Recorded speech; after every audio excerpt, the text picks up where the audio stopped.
പല drug deterrence മെഷേഴ്സും ഒത്തിരി criticise ആയിപ്പെടുന്നുണ്ട്, especially ഈ നൈറ്റ് പെട്രോളിംഗ് സമയത്ത് ചെറുപ്പക്കാരെ ഒഴിപ്പിക്കുക എന്നുള്ള രീതിയിലും തട്ടുകടയിലൂടെ ചായ കുടിക്കാൻ വരുന്ന വഴിയിലും നടക്കുന്നത് ഒരു മോറൽ പോലീസിംഗ് ആംഗിൾ കുറെ പേര് അതിൽ കാണുന്നുണ്ട്. അത് എങ്ങനെ ഒഴിവാക്കാം? ഞാൻ വന്നതിന് ശേഷം ഇവിടെ മോറൽ പോലീസിങ് ഒരു സ്ഥലത്തും നടത്തിയിട്ടില്ല. നമ്മൾ ലൈക്ക് പണ്ടാരും പറഞ്ഞാൽ മേക്ക് ലവ് നോട്ട് വാർ എന്നുള്ളൊരു ഇതിൽ വിശ്വസിക്കുന്ന ആളാണ്. അപ്പോഴത്തേക്കും അങ്ങനെ ഇപ്പോൾ ലൈക്ക് അങ്ങനെ ഒരു മോറൽ പോലീസിങ് നടത്തേണ്ട ആവശ്യം എന്താണ്? അതിൻ്റെ ആവശ്യമില്ല. അത് നമ്മളിവിടെ നടത്താറുമില്ല അങ്ങനെ. പക്ഷെ നമ്മൾ പൊതുസ്ഥലങ്ങളിൽ നമ്മൾ റെയ്ഡ് നടത്തുന്നതെന്ന് പറയുന്നത് പൊതുസ്ഥലങ്ങളിലിരുന്ന് മദ്യപാനവും പിന്നെ അതുപോലെ തന്നെ പുകവലി, മയക്കുമരുന്ന് ഉപയോഗം നടത്തി വരുമ്പോൾ അവിടെ ഒരു എന്താണ് ജനങ്ങളുടെ മനസ്സിലൊരു പ്രതീതി ഉണ്ടാവും, ഇവിടെ പോലീസ് എഫക്റ്റീവ് അല്ല, ഇല്ലെങ്കിൽ ലോ ആൻഡ് ഓർഡർ സിറ്റുവേഷൻ മോശമാണെന്നുള്ള ഒരു പ്രതീതി ജനങ്ങളുടെ മനസ്സിൽ വരും. പ്രത്യേകിച്ച് ഒരു എക്സാമ്പിൾ ഞാൻ പറയാം. നമ്മൾ കലൂർ സ്റ്റേഡിയത്തിൽ ഞാൻ വന്ന് കലൂർ സ്റ്റേഡിയത്തിൽ ഒരു മാസത്തിനുള്ളിൽ കലൂർ സ്റ്റേഡിയത്തിൽ നമ്മൾ വെറുതെ അത് സീൽ ചെയ്തിട്ടൊരു ചെക്കിങ് നടത്തി. 12 വണ്ടികളിലായിരുന്നു ആൾക്കാർ മദ്യപിച്ചുകൊണ്ടിരുന്നത്. 12 വണ്ടികളിൽ. നിങ്ങൾ ഇതേ ആൾക്കാർ ഏതെങ്കിലും ഫോറിൻ കൺട്രി പോകുമ്പോൾ ഇവരവിടെ ഇങ്ങനെ ഇരുന്ന് മദ്യപിക്കാൻ മുതിരുമോ? എന്തുകൊണ്ട്? അല്ല, അത് എന്തുകൊണ്ട് നമ്മൾ ഇതേ ആൾക്കാർ പുറം രാജ്യങ്ങളിൽ പോകുമ്പോൾ ഇങ്ങനത്തുള്ള കാര്യങ്ങൾ ചെയ്യാത്തത്? അതായത് ഈ പുറത്ത് ഈ പബ്ലിക് പ്ലേസിൽ വണ്ടി നിർത്തിയിട്ട് വെള്ളമടിക്കുന്നത് പല രാജ്യങ്ങളും ഇല്ലീഗലാണ്. അങ്ങനത്തുള്ള രാജ്യങ്ങളിൽ ഇവിടെ നിന്ന് പോകുന്ന ആൾക്കാർ ഒരിക്കലും ചെയ്യാറില്ല. പക്ഷേ 12 വണ്ടികളിലാണ് കലൂർ സ്റ്റേഡിയത്തിന് ചുറ്റും ഇരുന്ന ആൾക്കാർ വെള്ളമടിച്ചത്. എന്തുകൊണ്ട്? എക്സാക്ട്ലി. അതായത് ഇതിനകത്ത് 2 കാര്യങ്ങളാണ് നമ്മൾ നോക്കേണ്ടത്: സെർട്ടനിറ്റി ഓഫ് പണിഷ്മെൻറ്റും സിവിയറിറ്റി ഓഫ് പണിഷ്മെൻറ്റും. മനസ്സിലായില്ലേ? അപ്പം ഇവിടെ ആൾക്കാർക്ക് അറിയാം ഇവിടെ എവിടെ വേണമെങ്കിലും ഇരുന്ന് വെള്ളം അടിക്കും, പോലീസ് വരില്ലെന്ന്. അങ്ങനെ ഒരു ചിന്ത വന്നുപോയി. Because there is no certainty of punishment. അപ്പം നമ്മളിത് ഫ്രീക്വൻ്റായിട്ട് നമ്മൾ ഈ റെയ്ഡ് ചെയ്യുന്നതെന്ന് പറയുന്നത് ഒന്ന് ഇതുപോലുള്ള ഇല്ലീഗൽ ആക്ടിവിറ്റീസ് നിർത്താൻ വേണ്ടിയാണ്, അല്ലാതെ കമിതാക്കളെയോ ഇല്ലെങ്കിൽ മോറൽ പോലീസിങ്ങിന് വേണ്ടി അല്ല. അത് ടോട്ടലി ഫോൾസ് ആണ്. പക്ഷേ public places should be accessible to കമിതാക്കൾ ആൻഡ് ഫാമിലീസ്. അല്ലാതെ ഗുണ്ടകൾ വന്ന് കാറിയിരുന്ന് മദ്യപിക്കുന്നത് that gives a very wrong signal to the society അല്ലേ? അതുകൊണ്ടാണ് നമ്മൾ കല്ലൂർ സ്റ്റേഡിയത്തിൽ ചെക്കിങ് നടത്തുന്നുണ്ട്. ഇവിടെ മെറൈൻ ഡ്രൈവ് 2.5 കിലോമീറ്റർ സീൽ ചെയ്ത് ചെക്കിങ് നടത്തി. അന്ന് 3 കഞ്ചാവടിക്കാരാണ് ഇവിടെ വിളിച്ചത്. 3 പേര് publicly they was smoking drugs, using drugs. മനസ്സിലായല്ലേ? ഒരു പിടികിട്ടാ പുള്ളി അവിടെ 10 മണിക്ക് കാറ്റുകൊള്ളാൻ വന്നിരിക്കുകയായിരുന്നു അവിടെ.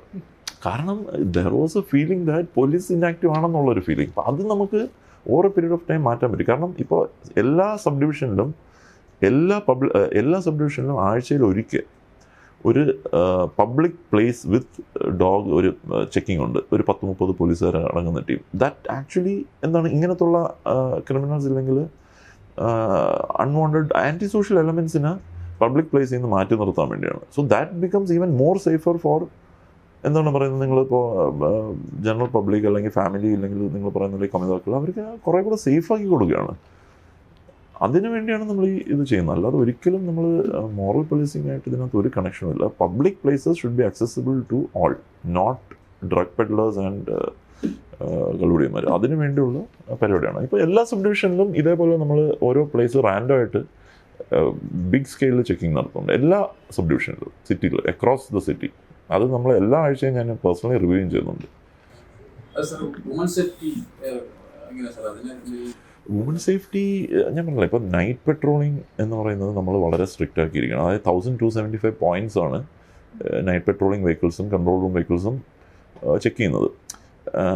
ഇപ്പോൾ സിറ്റിയുടെ ഏകദേശം ഒരു 90% ഓഫ് ദി ഏരിയ ഈ 1275 പോയിന്റ്സ് കവർ ചെയ്യുന്നുണ്ട് രാത്രി. റീസെന്റ് ഒരു ഇഷ്യൂ ഡ്രഗ് റിലേറ്റഡ് തന്നെ പറഞ്ഞു വരുന്നത് സ്ത്രീകളുടെ എണ്ണം ഓൺ സപ്ലൈ സൈഡ് പെഡ്ലേഴ്സ് ആയിട്ട് കൂടി വരുന്നുണ്ട്. അത് അവര് ചിലരെ മിസ്യൂസ് ചെയ്യപ്പെടുന്നവരാണ്, ചിലര് കോൺഷ്യസ്ലി വന്ന് ചേരുന്നതാണ്. സോ അവർക്ക് വേണ്ടിയിട്ട് like is it A very dangerous situation? It is A very dangerous situation. അതാണ് ഞാൻ പറഞ്ഞത്. ഈ ഇങ്ങനത്തെ പണിക്ക് പോകാതെ ഇവിടെ മാന്യമായി ജോലി ചെയ്യാനുള്ള ഇഷ്ടംപോലെ തൊഴിൽ അവസരങ്ങളാണുള്ളത്. അതുകൊണ്ടാണല്ലോ 8 മുതൽ 10 ലക്ഷം അതിഥി തൊഴിലാളികൾ ഇവിടെ വന്ന് ജോലി ചെയ്യുന്നത്. ജോലി ചെയ്യാൻ അവസരമുണ്ട്. പക്ഷെ അതിനകത്ത് പെട്ടെന്ന് പണക്കാരനാവാൻ പറ്റില്ല, അല്ലെങ്കിൽ പണക്കാരി ആവാൻ പറ്റില്ല എന്നുള്ളൊരു വിഷയമുണ്ട്. അപ്പോൾ ഇത് പെട്ടെന്ന് പൈസ കിട്ടും എന്നുള്ളൊരു അട്രാക്ഷനാണ് ഈ പലരും, ഇൻക്ലൂഡിങ് ഫീമെയിൽസ് വരുന്നുണ്ട്. ഇപ്പോൾ ഒരു 40% അക്യൂസ്ഡ് ഫീമെയിൽസ് ആണ് ഇപ്പോൾ. That is an alarming number. അപ്പോൾ അങ്ങനത്തെ ഒരു സിറ്റുവേഷൻ ഉണ്ട്. അപ്പോൾ അത് കൊച്ചി അപ്പം അതൊരു പെഡ്ലേഴ്സ്, സെല്ലേഴ്സ്, യൂസേഴ്സ് ഓൾസോ. അവരുടെ ഇതും ഇപ്പോൾ പ്രൈവറ്റ് സെക്ടറിൽ കുറച്ച് ക്രീമി ലെയർ എന്ന് പറഞ്ഞ പോലെ, ഫിനാൻഷ്യലി വെൽ ഓഫ് എന്ന് പറഞ്ഞ പോലെ ഇവരും അങ്ങനെ എന്തെങ്കിലും ഒരു കാറ്റഗറി? അല്ല, പെഡ്ലേഴ്സ് ആൻഡ് സെല്ലേഴ്സ് അങ്ങനെ അത്ര വെൽ ഓഫ് അല്ല. പക്ഷേ ഇതിൻ്റെ മേജർ യൂസേഴ്സ് എന്ന് പറയുന്നത് ഈ ഫിനാൻഷ്യലി വെൽ ഓഫ് ആ ഒരു കാറ്റഗറിയാണ് മേജർ യൂസേഴ്സ്. കാരണം ഇത് like it's a costly thing. ഇപ്പോൾ കഞ്ചാവ് ഇല്ലെങ്കിൽ മദ്യം എന്ന് പറയുന്നത് റിലേറ്റീവ്ലി ചീപ്പാണ് when compared to chemical drugs. അപ്പോൾ അത് അഫോർഡ് ചെയ്യാൻ പറ്റുന്ന ഒരു കാറ്റഗറി എന്ന് പറഞ്ഞാൽ ഈ ഒരു financially well off young crowd in the private സെക്ടറാണ്.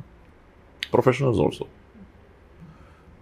But അവരാണ് ഈ നമ്മുടെ രാജ്യത്തിൻ്റെ ഭാവി അല്ലെങ്കിൽ ഫ്യൂച്ചർ എന്ന് പറയുന്നത്. അപ്പോൾ അവിടെ ഭയങ്കരമായിട്ട് ഹിറ്റാവുകയാണ് ഈ ഒരു തലമുറ പോവുകയാണെങ്കിൽ. കൊച്ചിയിലേക്ക് എവിടെ നിന്നായിരിക്കും കൂടുതൽ ഡ്രഗ്സ് സപ്ലൈ? മെയിൻലി ബാംഗ്ലൂർ നിന്ന് വരുന്നതാണ്. പിന്നെ ഡൽഹി, ബോംബെ ഇവിടെ നിന്ന് വരുന്നുണ്ട്. പക്ഷെ ബാംഗ്ലൂരാണ് മെയിൻ കോൺഡ്യൂട്ട് എന്ന് പറയുന്നത്. നമ്മളിങ്ങനെയുള്ള അറസ്റ്റുകൾ നടത്തുമ്പോൾ ബാംഗ്ലൂർ പോലീസായിട്ട് സഹകരിച്ച് അതൊക്കെ എത്രമാത്രം ബുദ്ധിമുട്ടുള്ള പരിപാടിയാണ്? കാരണം മറ്റൊരു സംസ്ഥാനം നമുക്ക് ഇവിടെയുള്ള ആക്സസ് പുറത്ത് കിട്ടണമെന്നില്ല. ജനറലി എല്ലാവരും ഇങ്ങനത്തെ കേസുകൾ വരുമ്പോൾ സഹകരിക്കുകയാണ് പതിവ്. അങ്ങനെ ഒരു ബുദ്ധിമുട്ട് നമുക്ക് ഇതുവരെ തോന്നിയിട്ടില്ല. കർണാടക പോലീസ് വളരെ കോപ്പറേറ്റീവാണ്, ബാംഗ്ലൂർ പോലീസും വളരെ കോപ്പറേറ്റീവാണ്. ഇപ്പോൾ തന്നെ നമ്മൾ മറ്റേ ഫിലിം ഡയറക്ടർ ജോഷിയുടെ കേസ് പിടിക്കാൻ തന്നെ കാരണം അവരുടെ സഹകരണമാണ്, കർണാടക പോലീസിൻ്റെ സഹകരണമാണ്. വിതിൻ 16 hours നമുക്ക് അറസ്റ്റ് ചെയ്യാൻ പറ്റി. അത് ഇമ്മീഡിയറ്റ്ലി എൻ്റെ ബാച്ച്മേറ്റിൻ്റെ പറഞ്ഞ പുള്ളി ഇമ്മീഡിയറ്റ്ലി കോർഡിനേറ്റ് ചെയ്ത് അവിടെ ബ്ലോക്ക് ചെയ്തിട്ടാണ് അറസ്റ്റ് ചെയ്യാൻ പറ്റിയത്. അപ്പോൾ അവർ ഭയങ്കര നല്ല സഹകരണം തന്നെയാണ് കർണാടക പോലീസ്. അങ്ങനെ നമുക്ക് പ്രശ്നമൊന്നുമില്ല. തിരിച്ചും അങ്ങനെ തന്നെയാണ്. തമിഴ്നാട് പോലീസ് ആണെങ്കിലും അങ്ങനെ തന്നെയാണ്. ഇതൊരു കൺസേൺ ആണല്ലോ സാർ. ഇപ്പോൾ നമ്മൾ പറഞ്ഞു സാർ, തെഫ്റ്റിൻ്റെ ഹൈടെക് തെഫ്റ്റ് അല്ലേ, അതൊരു കൊച്ചി സിറ്റിയിലെ ഒരു കൺസേൺ ആണല്ലോ സാർ. അങ്ങനെ എക്സെപ്റ്റ് ഈ കേസ് അങ്ങനെ വലിയ എമൗണ്ട് തെഫ്റ്റ് പോയ കേസുകൾ ഇത് അങ്ങനെ റിപ്പോർട്ട് ചെയ്തിട്ടില്ല ഈ വർഷം. ഡയറക്ടർ ജോഷിയുടെ വീട്ടിലാണ് ഏറ്റവും ഹയസ്റ്റ്. അത് അറൗണ്ട് 1.23 crore വർത്ത് ആയിരുന്നു. പക്ഷെ അത് എൻറ്റയർ ജ്വല്ലറി റിക്കവർ ചെയ്യാൻ പറ്റി. അതുകൂടാതെ അങ്ങനെ വലിയ തെഫ്റ്റ് നടന്നിട്ടില്ല. സർ, ആന്ധ്രാപ്രദേശിലൊക്കെ സെർവ് ചെയ്തിട്ടുണ്ട്. അവിടെയുള്ള പ്രശ്നങ്ങളുടെ കമ്പയർ ചെയ്യുമ്പോൾ, കൊച്ചിയായിട്ട് കമ്പയർ ചെയ്യുമ്പോൾ, is the concern larger there? ഇവിടെ ഒന്നുമില്ലെന്ന് തന്നെ പറയാം അവിടുത്തെ പ്രശ്നങ്ങളായിട്ട് കമ്പയർ ചെയ്യുമ്പോഴത്തേക്കും. അത് ഭയങ്കര പ്രോബ്ലമാറ്റിക് ആയിട്ടുള്ള സ്ഥലങ്ങളാണ്. പ്രത്യേകിച്ച് ഇനിഷ്യൽ ഡേയ്സിൽ യൂഷ്വലി അവിടെ നമ്മൾ ASP ആയിട്ട് ഫസ്റ്റ് പോസ്റ്റിംഗ് എന്ന് പറയുന്നത് ഗ്രേ ഹൗൺസിൻ്റെ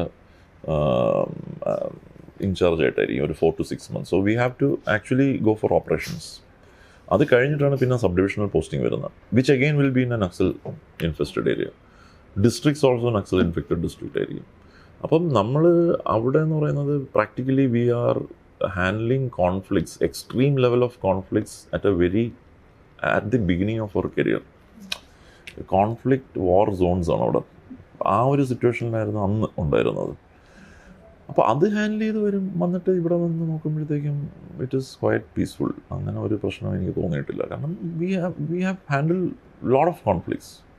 ആന്ധ്രയിലും തെലങ്കാനയിലും പല സ്ഥലങ്ങളിലും ഓൾമോസ്റ്റ് നക്സൽ എഫക്റ്റഡ് ഡിസ്ട്രിക്ട്സിലായിരുന്നു എൻ്റെ entire posting, including Warangal SP ആയിട്ടും ഞാൻ ഉണ്ടായിരുന്നു.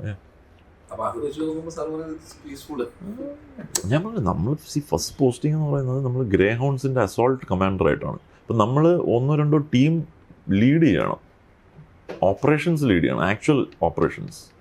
അത് നമ്മൾ കാട്ടിനുള്ളിലേക്ക് 4-5 ദിവസം നടന്നിട്ടൊക്കെ ആയിരിക്കും ഓരോ ഏരിയകളിൽ എത്തുന്നത്. അപ്പോൾ അതെന്ന് പറഞ്ഞാൽ ഭയങ്കര ടഫ് സിറ്റുവേഷനാണ്. അവിടെ ഒരു കോൺസ്റ്റബിൾ മുതൽ IPS ഓഫീസർ വരെ എല്ലാവർക്കും കമ്പൽസറി പോസ്റ്റിംഗ് ആണ് ഗ്രൗണ്ട്സിലേക്ക്. അതെന്തുകൊണ്ടെന്നാൽ അതായത് ഇങ്ങനെ ഒരു ആക്ഷേപം വരാൻ പാടില്ല. അതായത് IPS ഓഫീസേഴ്സ് റിസ്ക് എടുക്കാതെ AC റൂമുകളിലിരിക്കുന്നു, ഞങ്ങൾ മാത്രം ഓപ്പറേഷൻസിന് പോകുന്നു. അതുകൊണ്ട് എല്ലാവരും ഗ്രൗണ്ട്സിൽ കമ്പൽസറി പോസ്റ്റിംഗ് കഴിഞ്ഞിട്ട് അവർക്ക് അടുത്ത സബ് ഡിവിഷൻ പോസ്റ്റിംഗ് കിട്ടും. അപ്പോൾ ഈ സബ് ഡിവിഷൻസ് തന്നെ വളരെ കോൺഫ്ലിക്റ്റ് റിഡൺ ഏരിയസിലാണ് നമ്മൾ വർക്ക് ചെയ്തിട്ടുള്ളത്. മെഹബൂബ് നഗർ ഡിസ്ട്രിക്റ്റിൽ വനപ്പുറത്തി, അത് കഴിഞ്ഞ് പിന്നെ ആന്ധ്ര ഒറീസ ബോർഡറിലെ ഒരു സബ് ഡിവിഷൻ, അതെന്ന് പറഞ്ഞാൽ എക്സ്ട്രീം ഫോറസ്റ്റിൻ്റെ അകത്തായിരുന്നു. അപ്പോൾ അവിടെ എന്ന് പറഞ്ഞാൽ കംപ്ലീറ്റ്ലി ഒരു വാർ സോണാണ്. നമ്മൾ ഫോർട്ടിഫൈഡ് ആയിട്ടുള്ള ഏരിയയിലാണ് താമസിക്കുന്നത്. ആ ഒരു കോമ്പൗണ്ട് എന്ന് പറയുന്നത് 2 കമ്പനി CRPF ആണ് ഗാർഡ് ചെയ്യുന്നത് നക്സൽ അറ്റാക്സിനെതിരെ. അപ്പം അങ്ങനെയുള്ള കോൺഫ്ലിക്റ്റ് ഏരിയയിൽ നമ്മൾ വർക്ക് ചെയ്ത്, പിന്നെ അതുപോലെ തന്നെ ഡിസ്ട്രിക്ട്സിലും പല ടൈപ്പ് ഓഫ് കോൺഫ്ലിക്ട്സും ഒരുപാട് അജിറ്റേഷൻസ്, ഒരുപാട് ലോ ആൻഡ് ഓർഡർ ഇഷ്യൂസ് അവിടെ സ്ഥിരമായിട്ടുണ്ടാവാറുണ്ടായിരുന്നു. അങ്ങനെ വെച്ച് നോക്കുമ്പോഴത്തേക്കും കേരളം വളരെ പീസ്ഫുള്ളാണ്, റിലേറ്റീവ്ലി വളരെ പീസ്ഫുള്ളാണ്.